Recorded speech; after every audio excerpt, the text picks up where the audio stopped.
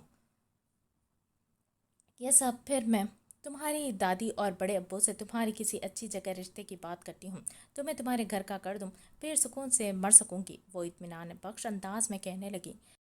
نجمہ ان کا چہرہ دیکھتی کی دیکھتی رہ گئی تھی۔ جب انسان مرنے کو اپنا سکون تصور کرنے لگے تو آپ جان لیں اس کی زندگی کس قدر اذیتوں کا و تکلیفوں سے بھری ہوئی ہے۔